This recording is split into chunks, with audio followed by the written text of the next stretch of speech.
No, it's going to be denied. Oh, yeah.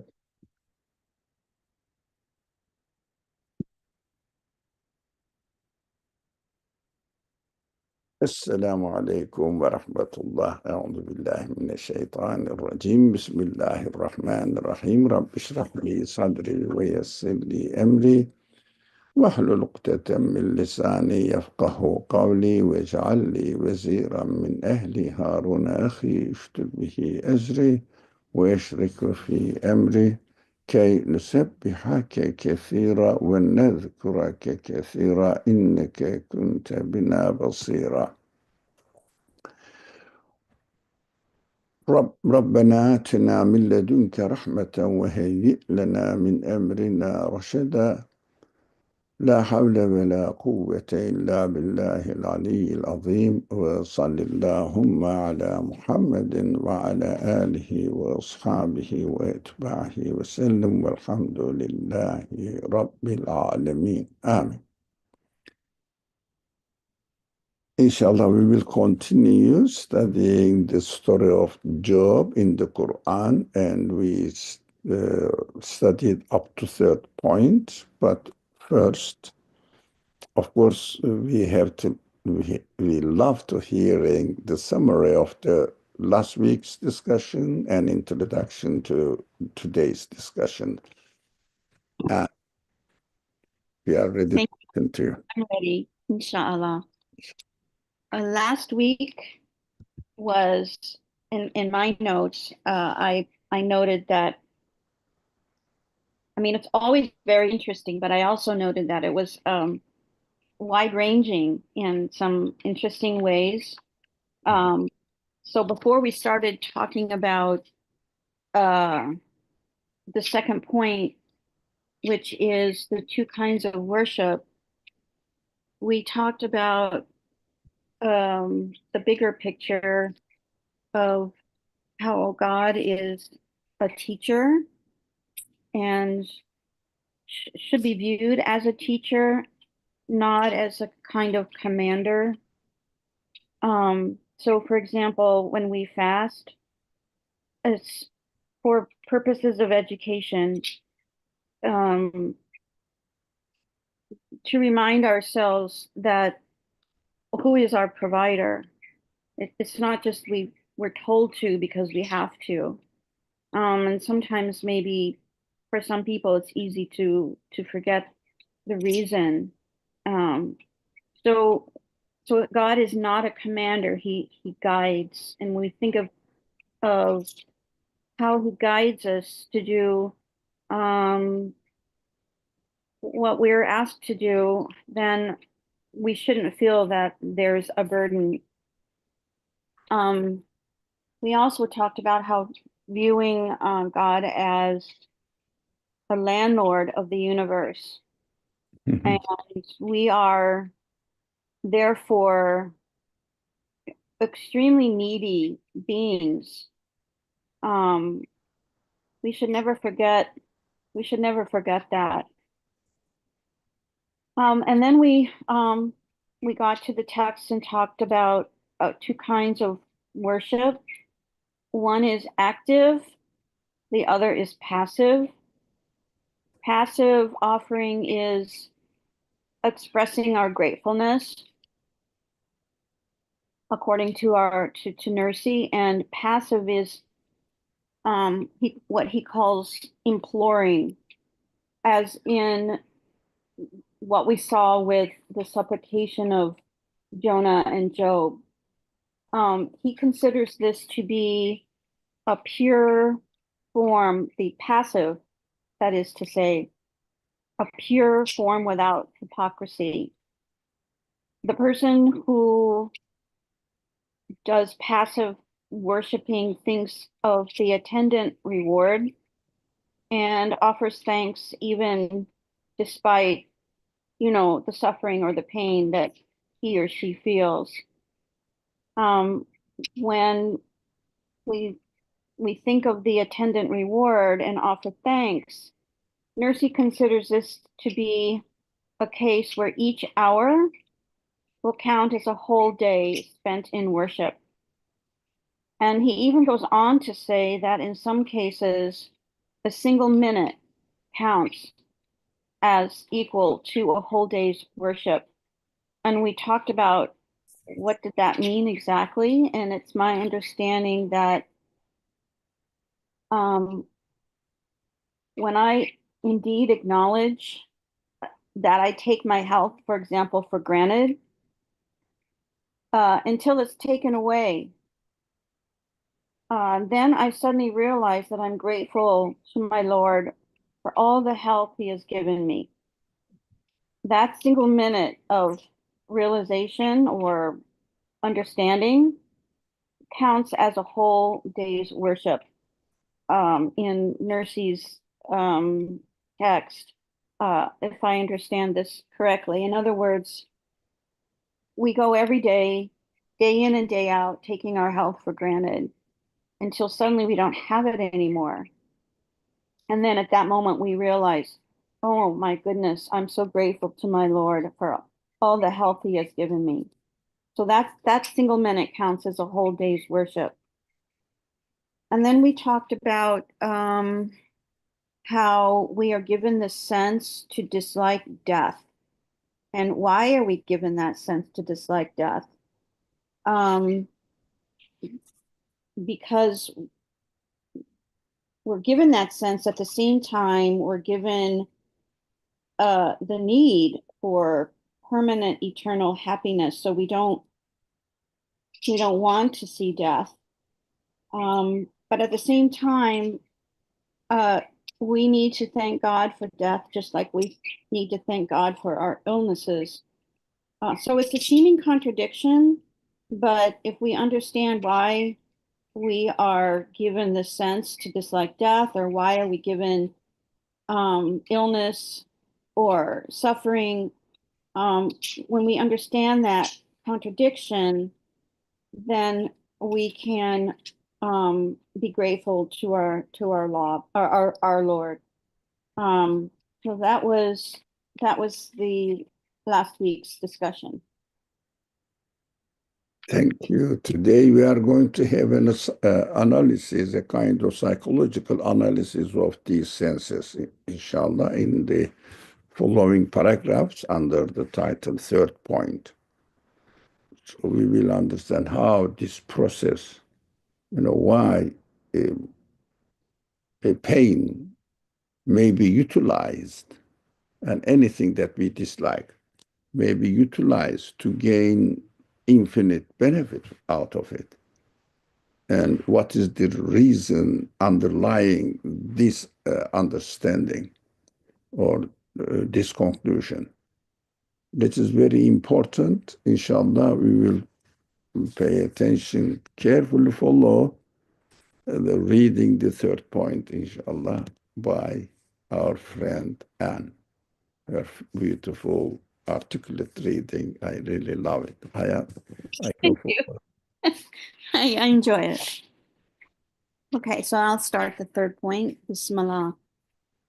As we have pointed out in one or two of the words, whenever one thinks of his past life, he will say in his heart or with his tongue either ah or oh. That is, he will either experience regret or thanks and praise be to God. Regret is inspired by the pains arising from the cessation of former pleasures and separation from them. For the cessation of pleasure is a pain in itself. Sometimes a momentary pleasure will cause everlasting pain. To think upon it will be like lancing a wound, causing regret to gush forth. yeah. Would like to hear what our friends say, including Anne, everyone. But what is your takeaway from this paragraph? Um, I never really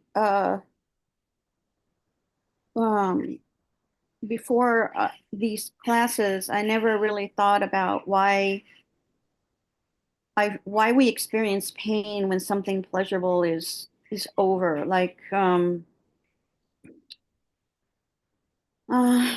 you had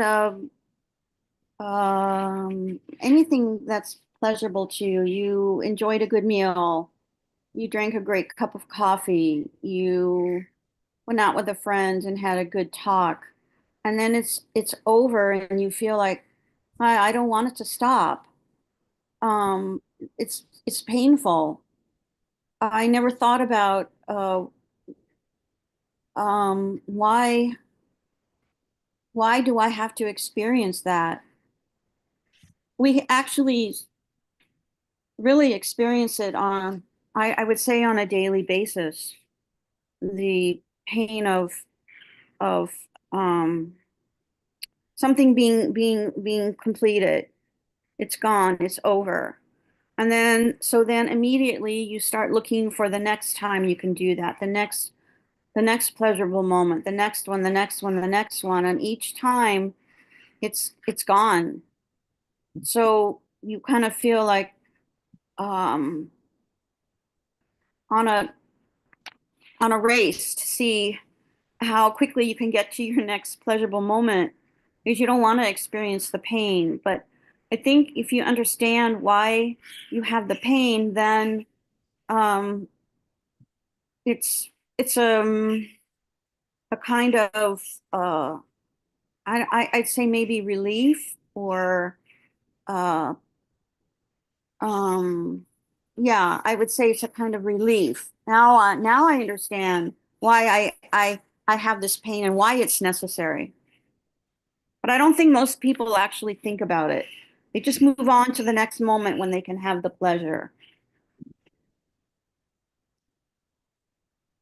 Excellent point. In fact, in reality, if we don't take our life for granted, every element that we are given to us for granted and pay attention to why they are there, and we will realize that all our complaints, all our complaints, I mean, which is very important point. That's why I'm slowing down and repeating. All our complaints come out of losing what we have been given freely beforehand. The most obvious example we can take from the people who have been addicted to something, for example, coffee addicted person. Of course, this is a human example, and human made example, not God made example. We will come there. But see the why we suffer from in the very clear example. If I am a uh, uh, coffee, coffee addicted person, and every morning I have to definitely drink a coffee. Otherwise, I cannot really concentrate at all. I became addicted. One day, I may not have it. I am in trouble. Not because of my reality in trouble, because of what I have been acquired before is lost. That is why I am in trouble. That is a negative human-made example. But health is given to our body, and our human feelings are given to be utilized in order to understand their source of existence. If I don't pay attention in the wisdom and the purpose of their existence, What I do, I took all of them as granted, and I became an addicted of them. Whenever I am subject to lose one of them, that is the source of my pain. But if I knew that these are given to me by a one who created me freely beforehand, now he is taking it away, then I will be, uh, I will give my consent to it by declaring that that is your property. You can take it away and look for wisdom in it. That's what we are going to study here. Why did he take it since he has given me freely beforehand? And we have to understand, we complain. Somebody has given us a car saying that, come on, use it until when I take it away from you. And after 5 years, he says, no, I need the car. I will take it back and I will give you 1 week later. And I found myself without any car for a week and start complaining about be reasonable. Does it make sense to complain that the one who gave me the car and I have been using it for 5 years freely, completely, no tax, no insurance needed, you don't have to pay anything, gas is freely paid, everything is taken care of. And now, losing it for a week, we start complaining. Oh, the owner of the car, if you recognize the owner, has taken it back from me. He's the owner. Those people who don't accept the owner of the car just took it for granted, take it for granted that the car is mine. That's it. It is under my disposition. They complain, I don't know to whom. Maybe nature, maybe just complain, meaningless. Because the ownership of the car is meaningless. So when they lose it, they start complaining. But as the one or the people who recognize the owner of the car, they start, look, this owner is so generous and let me use it for 5 years. And now he took it for a week. Why do you think he did it? Not because he is in need of it. He has been giving this car to everyone freely. And start reflecting on it. This pain is the call to reflect on why this generous owner, merciful owner, has taken the car away from me for a week. That is a call from the owner. Look, that we will study in details in the following paragraphs, but at least we have to understand the main framework. Where are we now? Pain is, in fact, human beings have no right to complain about any pain, losing anything, because none of the things that we are utilizing now originally belonged to us. We have to accept this. No one can really be crazy enough to claim that this is mine, this is mine. You are giving the body, what do you mean this is mine? You didn't do anything for your body. You didn't pay anything, no work. You found it free. All the work, all the work is the same, freely given to you. Yeah. So pain must be understood In fact, the author is going to divide it into two kinds of pains further down in the following paragraph.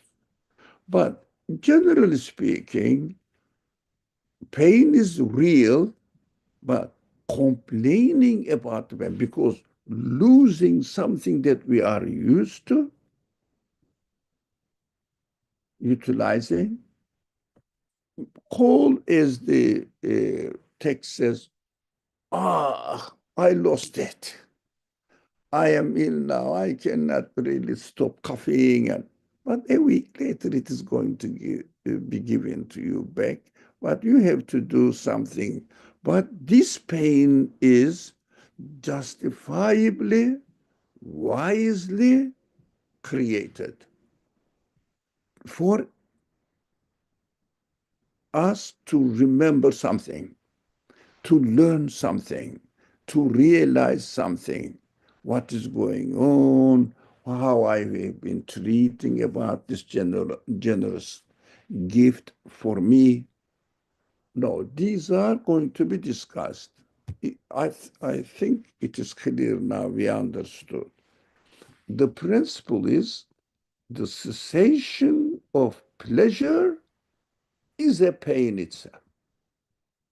Now, in fact, there is no created pleasure, and really there is no created pain really, but I feel pain.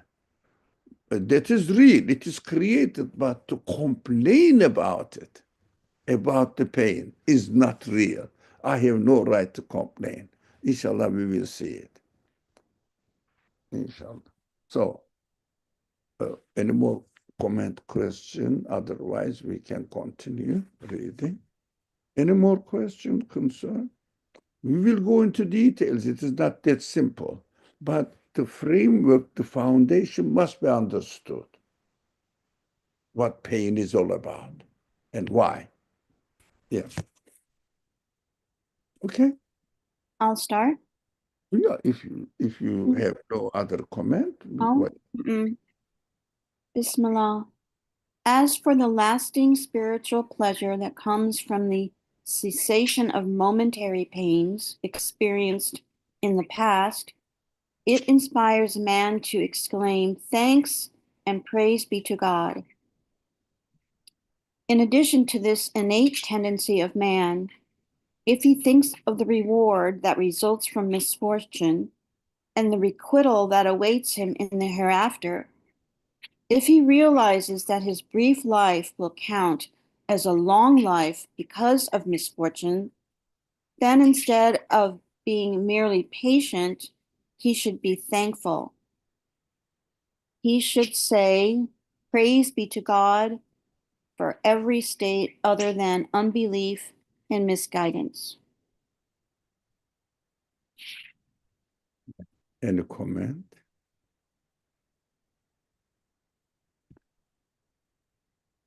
So Nurse's talking about um, uh, momentary pain. Hmm. And he's going to make a distinction between that and, I believe, a longer lasting pain. Um, but in this first pain, uh, we should think of it as inspiring gratitude,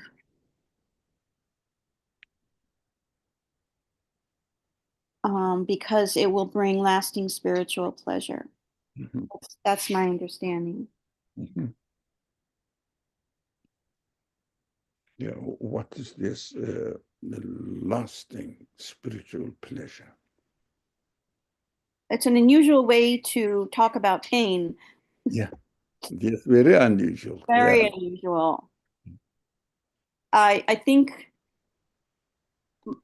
it wouldn't be, we might cause people to look at us askance we if we go around saying, "Oh, but uh, your pain will bring lasting spiritual pleasure unless someone understands Nursi. Mhm, mhm, mhm. I see a hand up. Tamam. Assalamu alaikum. Aleyküm selam Fatıma. I'm not sure if you're planning to cover this, but I wanted to touch point on the first two sentences in blue about this is the second side of our life. You cannot choose not to be in between these two sides at the same time. I'm having trouble trying to understand this. Could you clarify what you mean by being between these two sides at the same time? Yeah. Thank you very much. One side is either we have to be happy with what has been created for us, or we have to criticize. We cannot be in between. If we recognize the owner of this universe and therefore our owner, we are not the owner of our being. We are given.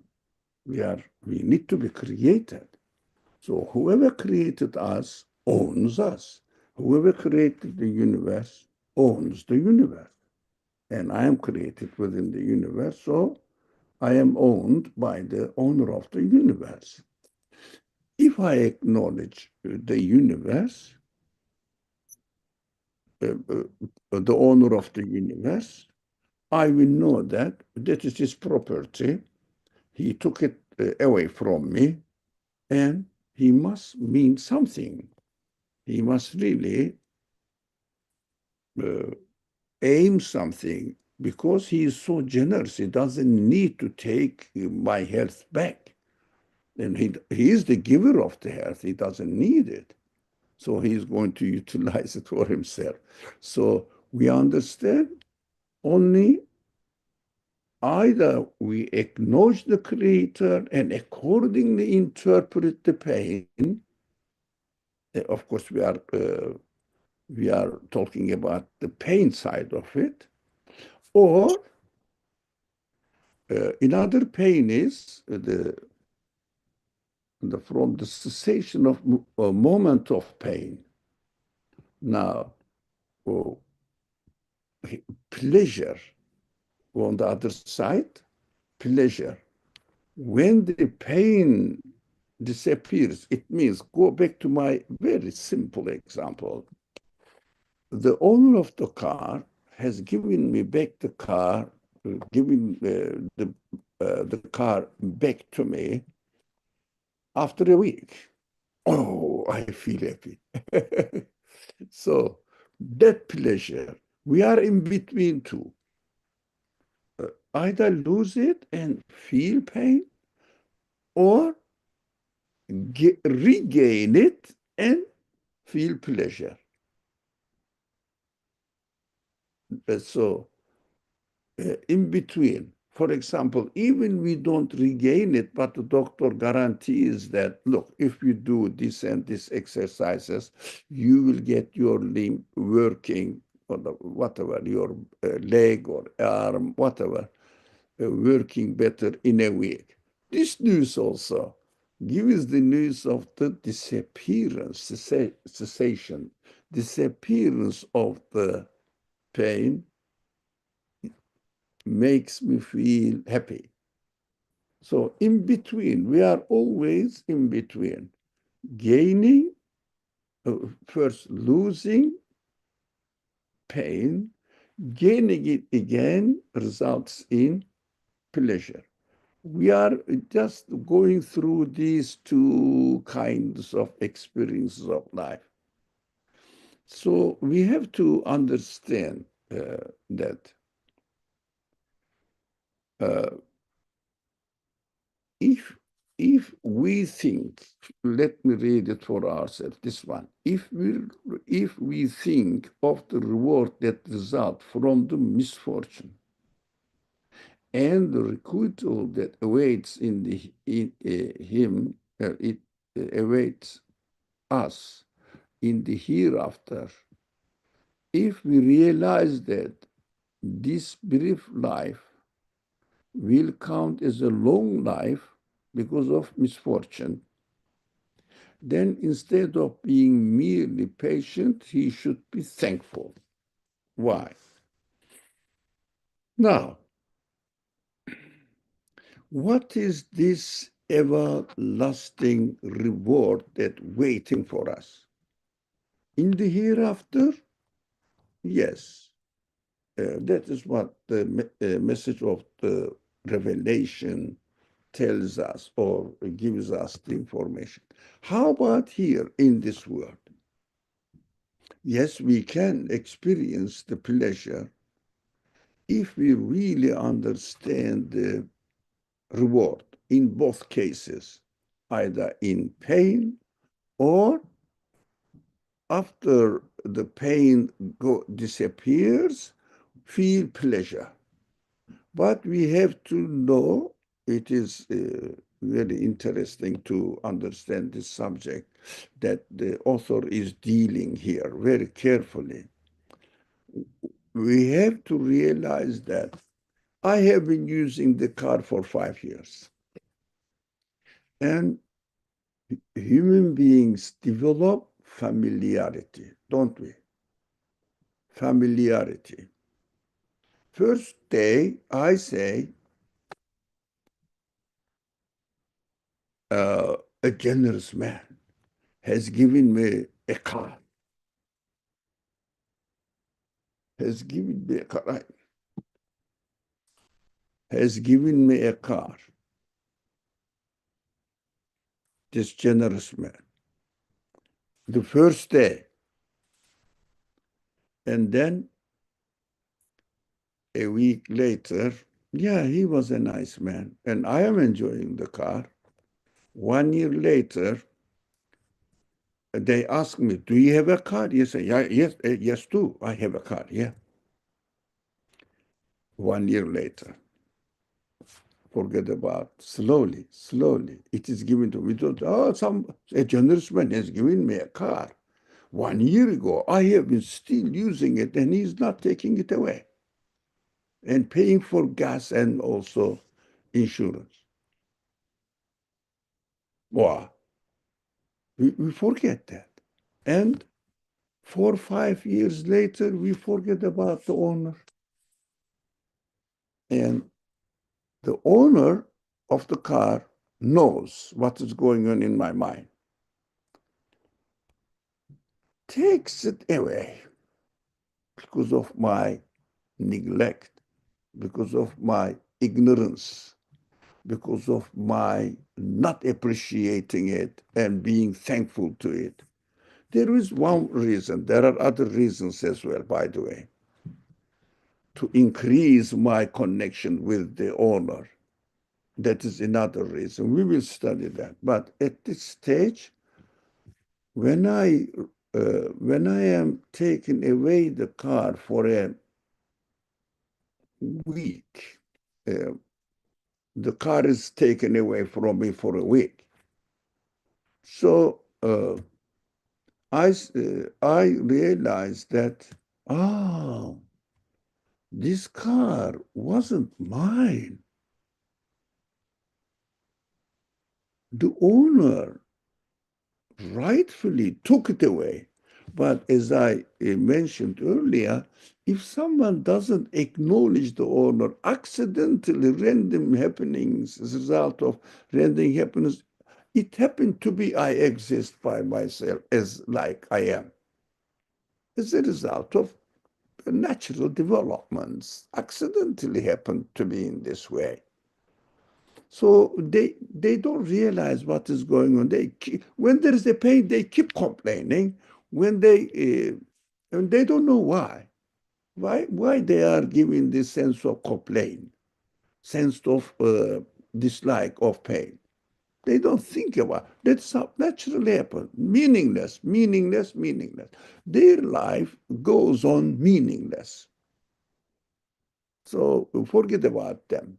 They are not using their human qualities. So forget about them. How about those people who acknowledge the owner of the car? What do they do? What they are expected to do. The car owner has taken it away, right? And I say, this car, it belongs to a generous one. What happened? I fulfilled the purpose of my existence and the existence of the car. In fact, car represents my existence of every quality here. So I acknowledge the owner of my existence, and he is infinitely merciful, so merciful. Be careful with this point. He is so merciful that when I forgot the purpose of having this car with me, he is just reminding me, my taking away from me, by taking away from me for a week, so that I will be successful in fulfilling the purpose of my existence. That is the source of pleasure. Now, this is very new that we are learning.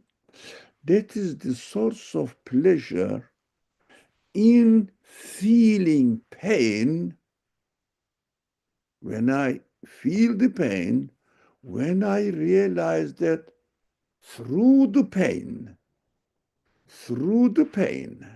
when I realize that, the purpose of my existence, giving this car to me, is to acknowledge that the one who gave me my existence, my car, is a generous one, infinitely generous one. He is giving to billions of other beings so generously, freely.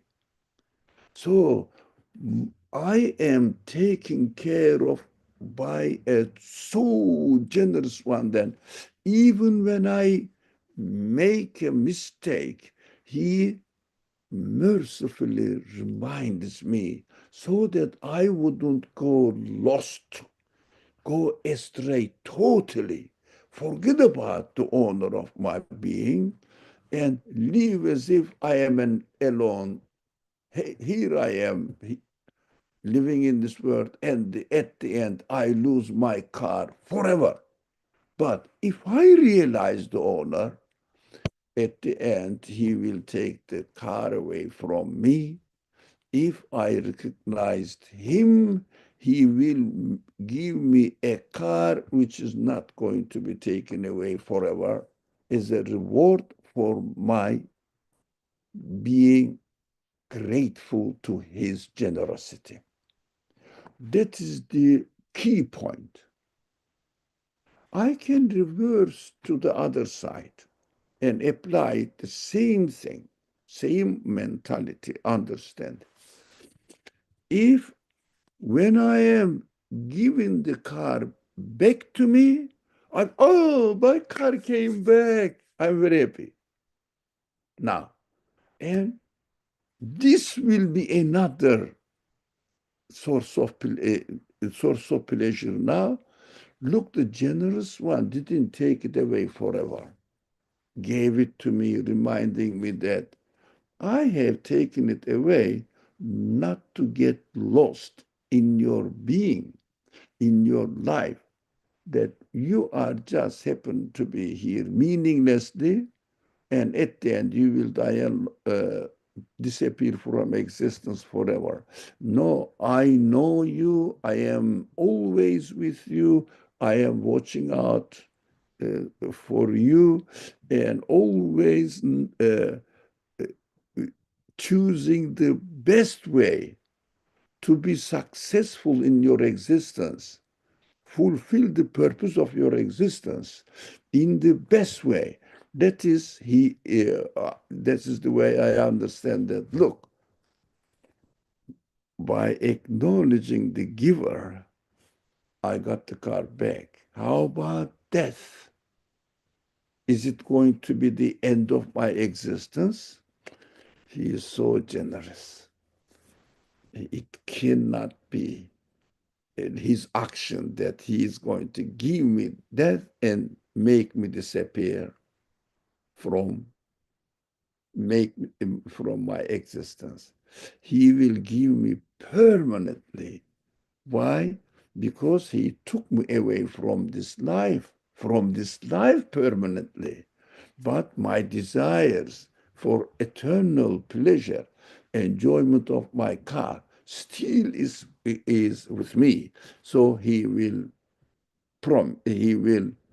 keep his promise by creating these feelings in me and give me permanently. Both sides, in this world and the hereafter, next creation, I will know that my owner is always generous, always merciful. If he gives me pain, we call them some misfortunes happen to me. These are purposeful. They have really function as a means of educating me. That is why I wrote this blue one here. In this case, what does being patient mean? Now, be patient, but be patient. What does keep suffering? No. Will be explained further in the fourth point here in details. It doesn't mean that we should. It doesn't mean that we should not look for healing. No, we will ask him, please, I need my car, give it to me back. So here we should understand that when something is created which helps us realize how needy we are and who is the one who provides us the provisions we need, everything. This is the purpose of our existence. This experience is priceless. Why? Because through this experience, by losing what is already given to me, feeling pain, regaining it, pain disappeared. Now I am happy now, pleasure. Through these two ways, if we realize the real owner of the universe, the real owner of my existence is the most generous one, I will be patient. It means try to understand the wisdom in the creation of pain and try to understand the wisdom that I feel pleasure when the pain is taken away. Why? Through this pleasure, I understand that my Creator always aims at entertaining me in my existence, in my being in this world, in my life. So when the main problem is death, when death comes, definitely he will recreate me so that he will let me enjoy my second existence. He will return it back. Definitely, because he gave me these senses which require it. So we should say, praise be to God for every state, whatever is created. There is an exception here, other than unbelief and misguidance. Now, it means if I don't acknowledge the owner of the car, that turns my life totally into meaninglessness. So I am lucky, I regain my health. I am unlucky. What does it mean? I don't know. Accidental things. I am unlucky. I am suffering from some sort of pain. That's how unlucky. What does it mean? Purposeless, meaningless. So we have to say, Alhamdulillah ala kulli hal. سوى الكفر والضلال. It's a very common word. Yeah. Really, it is an interesting analysis that, I mean, that is very difficult to find somewhere else, this kind of analysis. It's very interesting. So, I mean, if the psychologists they need to realize this human reality, this side of human reality, and utilize it for belief matters, to explain the belief matters in terms of human reality. So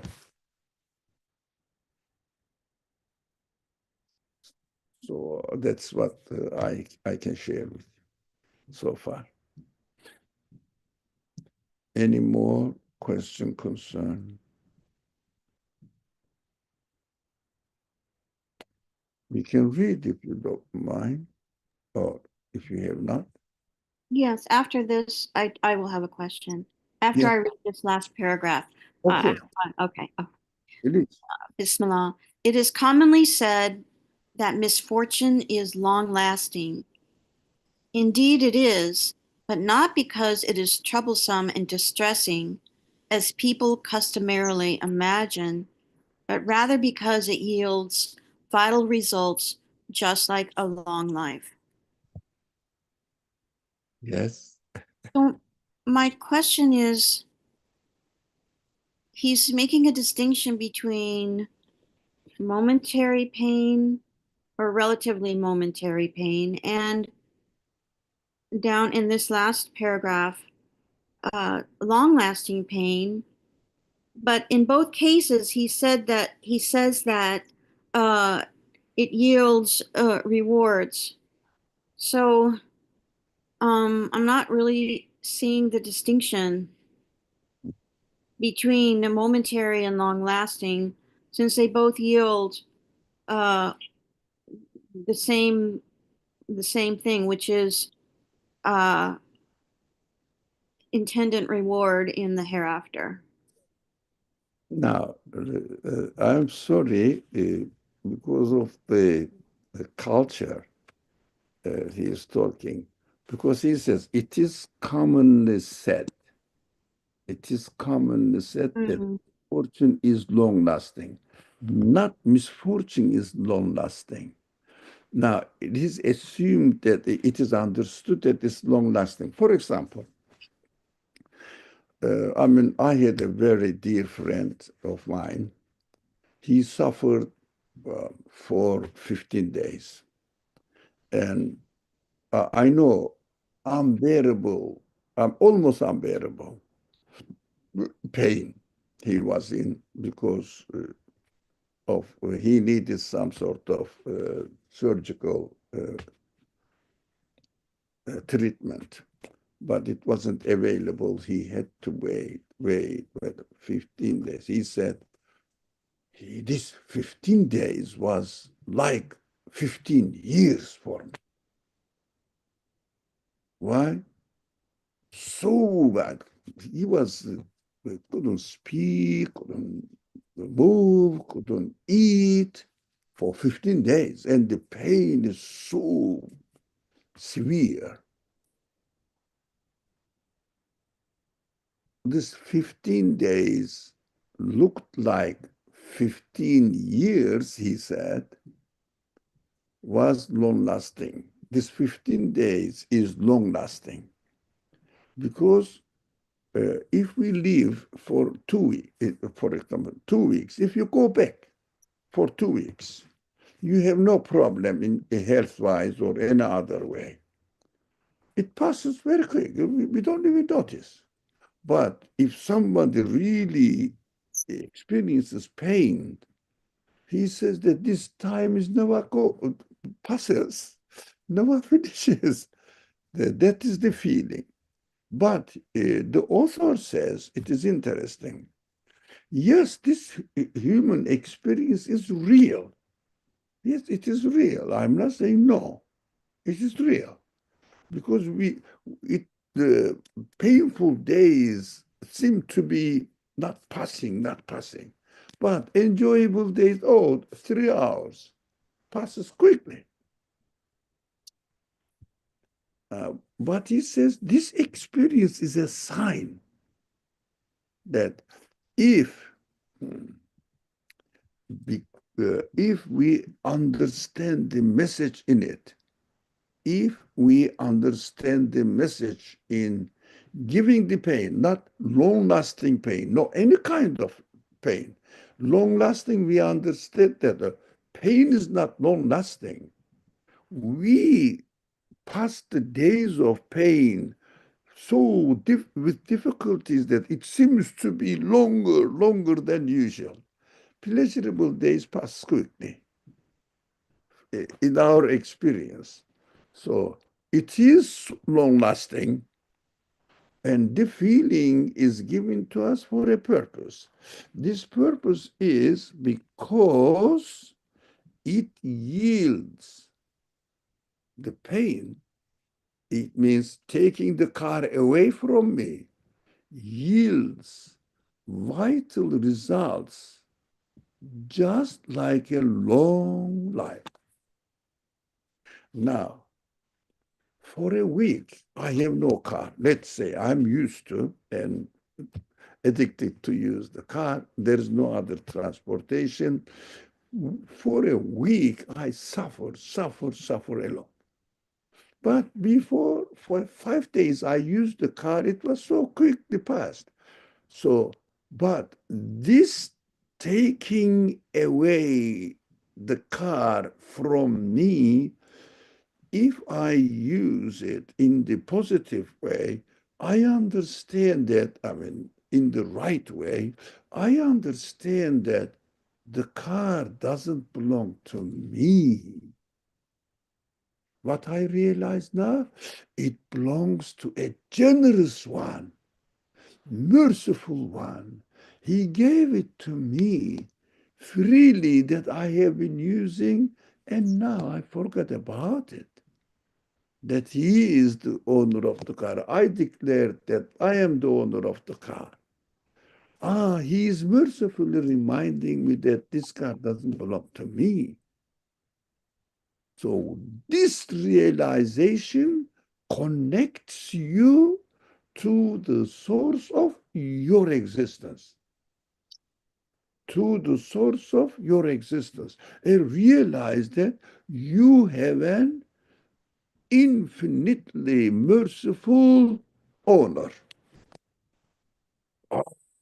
You feel completely secure in your existence. No fear of future anymore. Why? Your owner is the most generous owner of the universe. You are not an accidental being.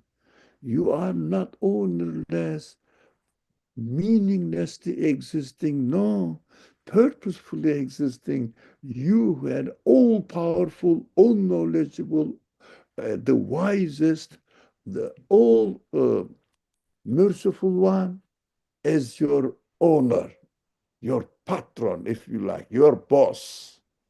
As Hans said today, the owner of your house, landlord of your house of being, is the owner of the universe. He can give you everything. And it yields vital results like a long life. That is how we should uh, interpret this feeling of never passing the painful days. Never passing. Let's say a young man is or person is excited about the good news that he is accepted for a job that he loves to be working there. They called him. We will let you know in 2 days. Young man. And we will let you know what our decision is. How this person feels now. These 2 days never passes. Come on. No, tomorrow morning, tomorrow, now today is evening. I'll go to sleep. I can sleep, excited. No, so these 2 days, it's very difficult to pass, experience-wise. That is human feeling, and we have to accept this reality. But this feeling is created for a purpose. That's what we have to understand. Is it clear now?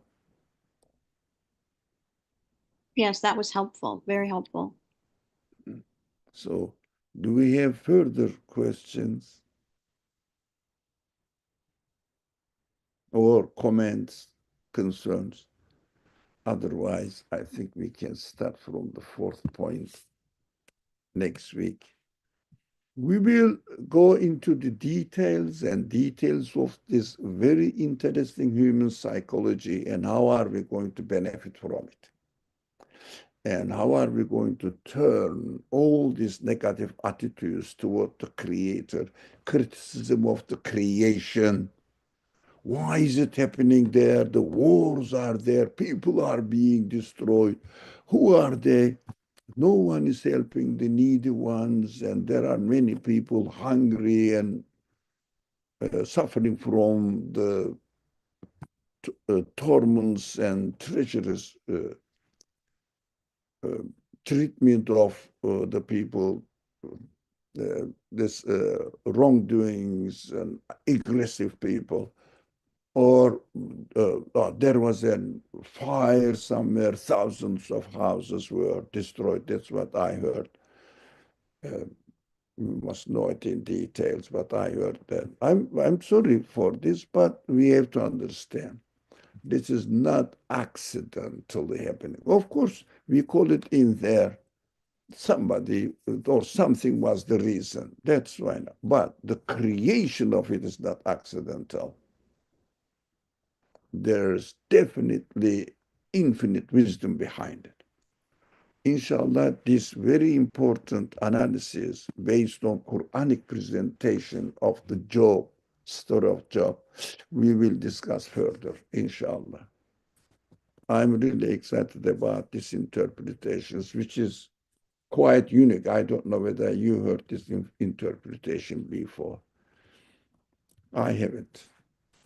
Alhamdulillah. Thank you very much. Any more comment? Okay, we can stop. What do you think, Anne? Yes, this is perfect. Okay. I think the fourth point really is kind of shifting the direction a little bit. Yeah. Yeah, of course, there is another subject there discussed. Yeah. But within the same topic, but details, branches, new branches. بسم الله الرحمن الرحيم سبحانك لا علم لنا إلا ما علمتنا إنك أنت العليم الحكيم وآخر دعوانا إن الحمد لله رب العالمين بحرمة سر سورة الفاتحة